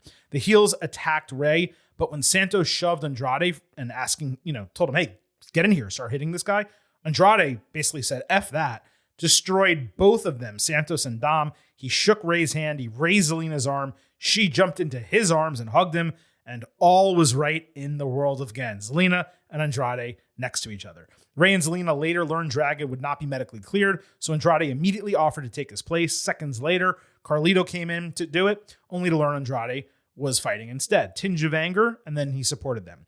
Clearly, the idea, I thought, was Carlito attack Dragon to get in the match. This was also the only creative path, though, where it would have made kayfabe sense to get Andrade into this feud, given he was on Raw and involved in something completely different. But then, if you're doing that, why announce Dragon as a new LWO member in between all of this? This also would have made the sides even 4-on-4 if Carlito turned, and you could have done that match, but I guess that could be saved for Backlash. Maybe they're doing that on television. It all worked. Plus, we got Andrade and Zelina. The match got time, and Andrade got a big reaction. So that was all on SmackDown. Moving over to WrestleMania. Everyone from both factions was ringside. Andrade caught Dom with the back elbow early. Then he put Rey on his shoulders for a really cool double crossbody outside. Santos ripped at the mask. Rey hit a code red. Michael Cole mentioned the Carlito reaction from SmackDown. Andrade murked Dom and hit a double landing moonsault. Rey hit 619 on Escobar. Andrade hit his wife's moonsault on Dom outside. Legado del Fantasma interfered. That led to an avalanche hurricanrana by Santos on Rey. Zelina moonsaulted Elektra, and then all of the seconds in the match went wild. Carlito threw Angel into Berto. Then they helped with the slingshot launch of Joaquin Wilde outside the ring down the ramp. Dom went to grab a chair and bash Rey's brains in at the orders of Santos, when suddenly out of nowhere, two enormous white guys in green Eagles masks, or Eagles color masks, I should say, hopped the barricade and just murdered Dom into the post. He sold it great. Rey hit a 619, Andrade hit the message on Dom, and then Rey splashed Santos to get the 1-2-3 in 11 minutes. The two guys then hopped into the ring, one of them literally, and celebrated with LWO, only to reveal themselves as Jason Kelsey and Lane Johnson of the Philadelphia Eagles. And Johnson's the one who jumped over the top rope like he's been wrestling for 10 years.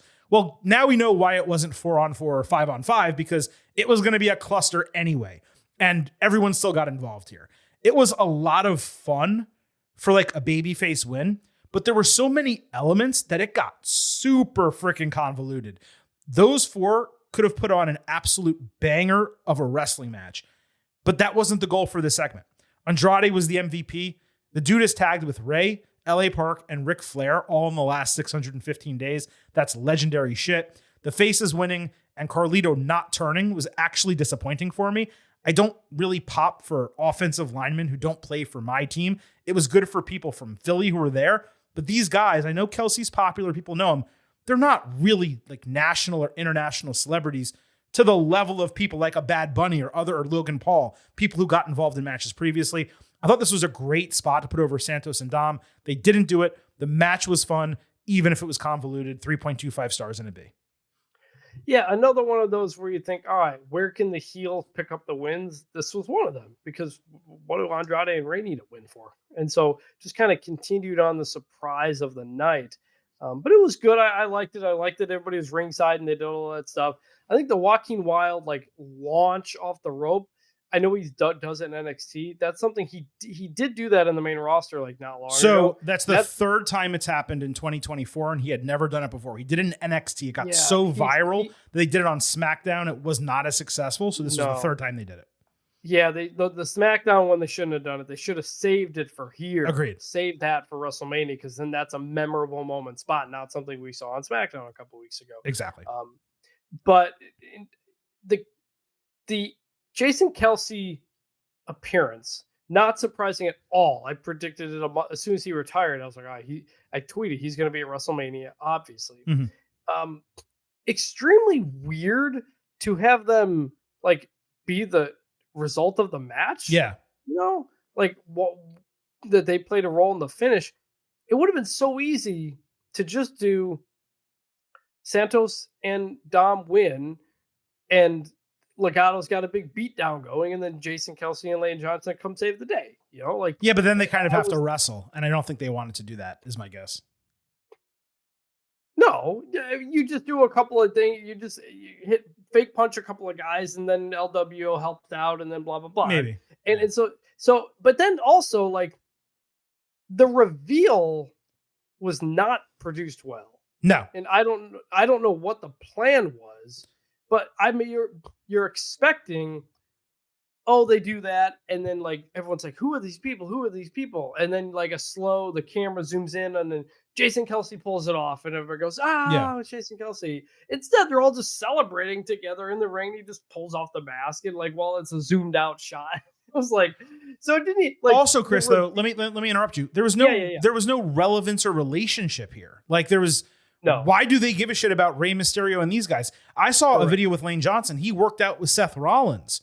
Correct. And if they connected it to that somehow, not that I would want that in a World Heavyweight Championship match, but it would have made sense. Oh, they've met each other. Rollins, we know, loves the NFL.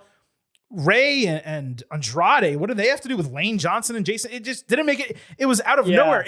It might have made more sense in the Sunday night Pride or whatever you want to call them, Bobby Lashley and Street Profits versus Final Testament, just because those are all big, bulky guys, and it would be a street fight, so they get reinforcements who help them, and it would kind of make sense. This was just, it didn't connect at all.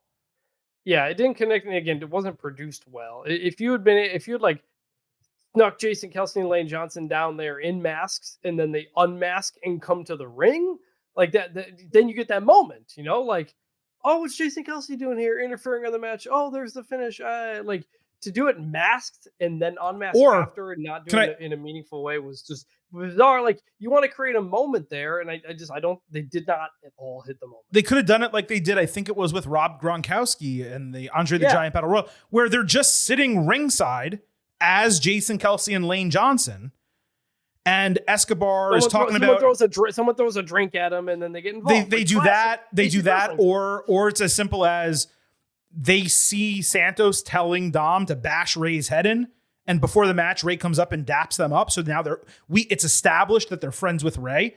And then we see Santos wanting to kill this guy, and they're like, we're not going to stand for that. So they jump the barricade and beat the shit out of Dom. That's all you have to do to establish a relationship. Have Ray go over, commentary tells you Ray's a big NFL fan. They hung out earlier today. Great that they're here for WrestleMania. Like, that makes sense. But the mask and the reveal, it made zero sense. It was the totally wrong way to do it. Agree. Yeah. So that wraps up WrestleMania. Now, I want to caution everyone. We're about to go over grades for night one, as we always do here on the Instant Analysis episodes. We do have other stuff to talk about after the grades, so stick around. Do not end the show right after that. But Chris, let's go to the grades for WWE WrestleMania 40 Night 1. A reminder for everyone, our pre-show grades, I came in with a flat A. You came in with a flat A. We polled our Getting Overheads on Twitter, at Getting Overcast. The results of that poll, 84.4% A, 15.6% B. That's it. No one else even dared vote C or D or F. It averaged to a 95%, a flat A. I was late on posting the poll. I was so busy Saturday, I forgot. It's going to be up at 5 p.m. Eastern on Sunday. That's my bad. I will not be late on Sunday. So Chris, not that surprising. They usually align with us, the listeners, when it comes to the pre-show grades. The post-show grades, though, very curious to see the way this transpires. As always, when we wrap up, we do our final grades for a premium live event or a pay-per-view. You get to go first. Chris, what is your final grade for night one of WWE WrestleMania 40? This could change once I watch it, especially when I'm not thinking about it at 3 a.m, which is the case right now, and I'm tired. But I'm going to go A-. I think the main event, awesome, like we said. Gunther Sammy ended up being very, very good. The opening women's match, very, very good. And the tag match, very, very good. Didn't give us as many big moments as you'd want. That's why Jimmy J was a letdown. So that's why I had predicted an A, down to an A-. So that's where I'm at. Yeah, I agree with you almost entirely. So the show starts, those first two matches, I go, wow, it's going to be an A. It's going to completely meet the expectation. I knew what we still had to come in the show. I was like, wow, we got a lucha match. We got Jay and Jimmy. We got the main event, the trios match with the women. Man, this is going to bang. This is going to be an A show. That middle part of the card, and it wasn't just me. It was fans. I saw people online. It took me out of the show for a while. And then all of a sudden, those final two matches brought me back. So the bookend pair of matches elevated this entire card. Those middle three, as far as I was concerned, were rough. I mean, Jay and Jimmy was the roughest by far, but I thought we would get better from the trios women's match and the tag team lucha match, and we just didn't. And both of those were disappointing. And for those three to be in succession made it a really difficult slog to get through the middle of the show. But again, bookended with two strong matches on each side, all in the A- range. Like I said, I totally agree with you. It's an A-, and the listeners actually agreed as well. 49% said A, 45% B, 6% C. That basically averaged out to an 89.6, which of course rounds up to a 90 and an A-. So we're pretty much all on the same page. Everyone thought it was a good night of WrestleMania, but below our expectations coming into it. And I believe that's completely fair. As you mentioned earlier, stealing my thunder, the fan favorites, not the baby faces, but the fan favorites, they went 6-0 for the most part, entering the main event. And for me, that's not great. I want variety on my show. It also tells me we're going to get a lot, I would hope, that we're going to get some heel stuff on night two, things that I have predicted previously, such as Io Sky retaining the title, Drew McIntyre winning the World Heavyweight Championship, Logan Paul retaining the United States Championship. Hopefully, the only heel thing that we definitely do not get, of course, is the main event between Roman Reigns and Cody Rhodes. As far as night one, to wrap it up, I would say it was not the best in-ring wrestling night. Like, it didn't hold a candle, I think, to night one last year in that regard, but it was a lot of fun. And while there were some results I did not like, again, like way too many baby faces winning, there was only one result that actually bothered me and only one match that was legitimately wasteful. So I thought it was a successful night of WrestleMania, and that's a good way to kind of wrap up my grade. Is there anything else you wanted to say about the night in totality? I remain so confused about the decisions to do certain matches on certain nights. To do 4 tag team matches out of 7 on this night. I said that, I think, on the Ultimate Preview. Yeah. Yeah, and we've got 1 on Sunday. I really weird, and also why I think like changing it up would have been beneficial. I think. Yeah. To have more variety, to not have all the baby faces win, it just made for an uneven night. Even though baby faces winning is often the point of WrestleMania, you got to you need some variety in there, and it was really weird to have just tag match after tag match. Good guys winning. Yeah. And you're just like, okay, like it wasn't enough variety. And so we got 6 matches on Sunday, 1 tag team, which is a street fight, which is going to be weird, but the rest of it's all singles matches. Yep. So I don't know. Because like normally the last couple of WrestleManias, night 1 is like the big night for the wrestling fans. And then night 2 is a letdown up until and it's all about the main event, the bigger match. And so I wonder, this main event on Saturday felt like the bigger match than the one on Sunday. So is that why they did the card the way they did, where maybe you have a little bit more underwhelming of a card because of the bigger main event? I think they made a concerted effort. They saw how many people praised night 1 last year. I forget about 38 if they did the same. They said, we need to make sure night 2 is the best night. Yeah. The one that's not against the Final Four. I know it's going to be the Women's National Championship. It's going to be the women's game's at 3:00, so it's not going to go ahead. Okay, that's good to know. But I think they made a concerted effort this year to say night 2 needs to be the night of WrestleMania, which it really should be. It's the Sunday. Mm-hmm. It's the second night. That's what it needs to be. So I think it was on purpose. We will revisit this conversation, obviously, on Sunday. Now, before we get out of here, there's a few things I want to hit on. Quickly, I'm going to go over the Andre the Giant Memorial Battle Royal from SmackDown, but also a couple of really quick Twitch news items, some of which have possible direct relevance to results on Sunday night. And at the very end of the show, we're going to do as fast as we possibly can, like one word. We're just going to pick the winners for every match on Sunday, just in case people did miss the ultimate preview. So, Chris, let's get into that right now. On SmackDown, the Andre the Giant Memorial Battle Royal. The notables here were Ricochet, Bronson Reed, Ivar, and Omos. Neither Shinsuke Nakamura, Andrade, nor Chad Gable were involved, despite all being advertised. That completely crushed the star power of the match.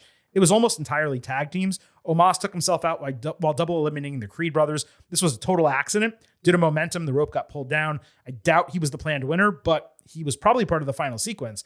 JD McDonough hit outside and eliminated Ricochet. That left a mini meat mania with Reed, Ivar, Otis, and Akira Tozawa for some reason. Ivar eliminated Alpha Academy. He tried to throw Tozawa into Otis for a catch. He wasn't ready, and it was a nasty landing. And all of a sudden, we got...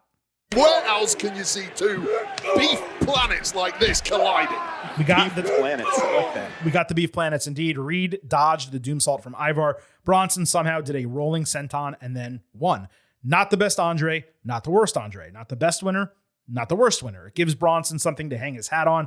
He missed a title match he was supposed to have in Perth in his home country of Australia. He lost an Intercontinental Championship match earlier in the year. He got something here. The lack of notable superstars reduced the interest in the quality. The botches were unfortunate in the match as well. I think, Chris, it might be time to end this match. No, I have always thought it should be a kickoff show match on actual If this was on the kickoff show, it would have been real disappointing. No, but like, that's what it's for. It's a waste of time on SmackDown. It is. It doesn't mean anything. That said, they clearly don't put much into the Go Home SmackDown, so it's just something to fill time. Right. So it's whatever. Nobody cares. So we've talked about it longer than we needed to. Exactly. Quick Twitch news items. Cody's tour bus caught on fire Thursday night, so I thought The Rock had resorted to arson. Just what else are you going to do at that point? Speaking of Cody, he is the first WWE superstar who has signed a deal with Prime. Dude has been getting bags over the last couple of months. During the WrestleMania kickoff on Friday, Drew McIntyre brought muffins, they were actually cupcakes, to CM Punk as a peace offering. This crowd understood the reference. He also tweeted that UPS lost his ring gear, which absolutely sucks. It's going to be curious to see how he looks on Sunday. During the kickoff show on Saturday, CM Punk and Big E were talking about changes under Paul Levesque, and they specifically said, "We want to work for him." Cold-blooded. Trish Stratus on the kickoff show teased a return to WWE at some point this year. We also learned WWE is going to publish a WrestleMania XL behind-the-scenes documentary this coming Wednesday on YouTube. Everyone involved in the main event is going to be on it. That's going to be interesting. Another note, coming out of WrestleMania, I had noticed, and I'm sure others did as well, Triple H brought back the WWE outro, and I got a video of it. Let me play it for you. This has been a special presentation of WWE. For over 70 years, the global leader in sports and entertainment. Simple, Chris, but I love that it's back. I popped big for that. I didn't see it live. You sent it to me. Love it. Good way to go home. He's bringing back all the fun stuff. The simple stuff, the simple things that we like. Exactly. Drew Mac. Sorry, go ahead. What was the reference for the muffins? I didn't get it. Mindy's from the Brawl Out when CM Punk was munching on muffins while he was trashing everybody. Oh, okay. That's a good job. Yeah. CM Punk and the Prime thing, I didn't put it together. Makes sense now why he kissed the Prime logo at the middle of the ring. Cody, you mean? Yes, Cody did that to start his match. Yep. So that makes sense. Also, may or may not be relevant. but just based on what's here on Twitter, Jacob Fatu did not show up at a GCW show that he was apparently supposed to be on, according to Twitter. So I don't know. Interesting. Maybe he pops up on Sunday. 2 more items for you. I wanted to play a clip of Drew McIntyre. He posted it Saturday night while he was watching the main event of WrestleMania Night 1. It's 45 seconds. Here you go.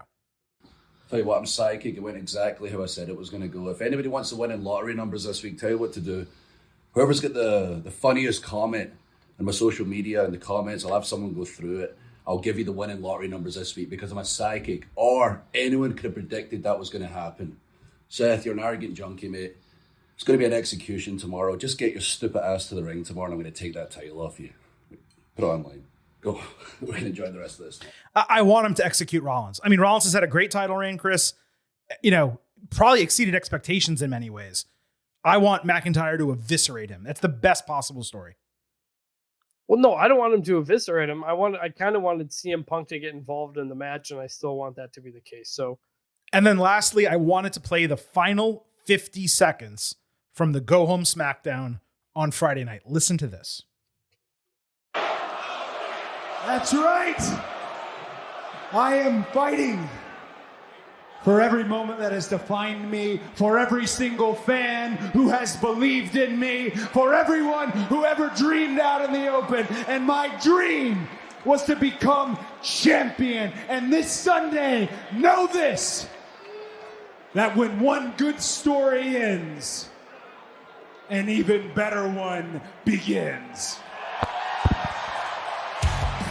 Rose knows the stakes. It all begins tomorrow. The showcase of the Immortals, Philadelphia, PA, streaming live on Peacock. This weekend, we all live forever. Now, that's interesting that Corey Graves said that for a couple reasons. Number one, anyone who watched NXT back in the day remembers when Damian Priest got called up to the main roster. His gimmick was literally live forever. So I texted that to Chris and we're like, oh my God, they can't. I mean, there's not a situation where Cody finishes the story and then Damian Priest of all people cashes in Money in the Bank and takes the title from him or gets involved in the main event. Tough situation, right? But Cody, back in March 2023, so about a year ago, he also tweeted, "Let's live forever." So hopefully that's what Corey was referencing there. Either way, he did not say that phrase without purpose. The one other option that ties in Damian Priest that worried me is the idea that he cashes in, makes it a triple threat match, and Roman pins Priest. Yes. So or even Cody pins Priest, and it's just like he doesn't even pin Roman. Yeah. Yeah, I don't think that one's very likely, but like if you're thinking of ways Cody doesn't win, that's a way for it to happen where he doesn't lose. So please, God, don't let that happen. Please, like the main event was great. The story's been great. Just do what needs to be done on Sunday. They have set it up. The ball is in the air. They just got to spike it. And to use the other phraseology that we've been saying on the podcast, they just need to land the damn plane on Sunday. Speaking of, Chris, the fastest prediction segment we've ever done. We're going to go through it right now. Sunday, WrestleMania 40, Night 2, Undisputed WWE Universal Championship, Roman Reigns, Cody Rhodes. I have Cody winning a total cluster match. And yes, glass breaks, Stone Cold Steve Austin. Go for it. Cody. World Heavyweight Championship, Seth Rollins, Drew McIntyre. I have McIntyre winning. McIntyre. WWE Women's Championship, Io Sky and Bayley. I have Io retaining, Bayley winning eventually at another show. I think I picked Bayley, but I'm going back to Io. You're switching on me. United States Championship, Logan Paul defending in a triple threat, Randy Orton and Kevin Owens. I have Logan retaining. Logan Paul. LA Knight against AJ Styles. I'm kind of thinking this is the situation where Styles could win and they go to like a stipulation match and they just keep the feud going, but I'm going LA Knight. He needs a WrestleMania win. I picked LA Knight. I'm going AJ Styles. So you're flipping on two matches. Interesting. Okay. I am flipping on two matches. I think the fact that we got all the face wins on night one for a heel win in the main event, we're going to get a lot of heel wins on Sunday for a babyface main event. One thing I did not mention, you were there live at that LA Knight AJ Styles attack at WrestleMania Media Day. Styles got bloodied and he said the F word. Why am I saying F word? He said fuck. And he apparently this shocked the entire roster that has never heard him curse. Yeah, he wouldn't even say like jackass apparently back in during the stuff there.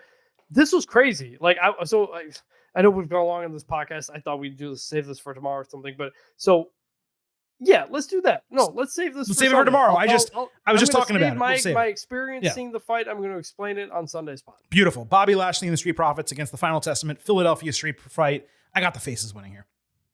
Final Testament, just because I want Bobby and the Profits to break up. As we all do. All right, that was our very quick predictions for WWE WrestleMania 40 Night 2, but I do hope you listen to our entire Ultimate preview for Night 2. You can find it in the podcast feed from Tuesday, WWE WrestleMania 40 Ultimate Preview. There are timestamps in the episode description. Go ahead and check that out. We appreciate all of you joining us for this WWE WrestleMania 40 instant analysis. We have another one of these coming Sunday night, same bat time, maybe hopefully a little bit earlier, same bat channel. We also have an NXT Stand and Deliver instant analysis podcast in the feed for you to listen to at some point, hopefully very soon. And on Tuesday, don't forget, we will be back Raw after WrestleMania, WWE Hall of Fame, the Slammy Awards, and anything else that we miss from WrestleMania weekend. Getting Over has been all over WrestleMania 40. Obviously, Chris is in Philadelphia. He's got to catch some shut-eye. So on the way out, allow me to do a little business. First, let me remind you that the Getting Over Wrestling podcast is all about the five. So head on over to Apple Podcasts and Spotify. Leave those 5-star ratings. It's WrestleMania week. Please, on Apple, leave a 5-star written review. Let everyone know how much you love the show. And if you do, we will read it live right here on the podcast. Don't forget to follow us on Twitter at Getting Overcast for episode drops, news, analysis, highlights. You can send in tweets, questions, comments, all that good stuff. You can also vote in our pre- and post-show polls for WWE WrestleMania 40 Night 2. The pre-show poll comes out at 5 p.m. Eastern, the post-show as soon as it goes off the air. Do not forget, I happen to love the number 5. and I hope you do as well, for $5 a month, $50 for the entire year. You can become an official Getting Overhead. Visit buymeacoffee.com/gettingover. Sign up. You get instant reaction bonus audio, exclusive news posts, and a lot more. Again, buymeacoffee.com/gettingover. Thank you to Vintage Chris Vanini for joining us from Philly. This is the Silver King, Adam Silverstein, signing off. We will see you tomorrow. I'm going to leave you with just 3 final words. Bye for now.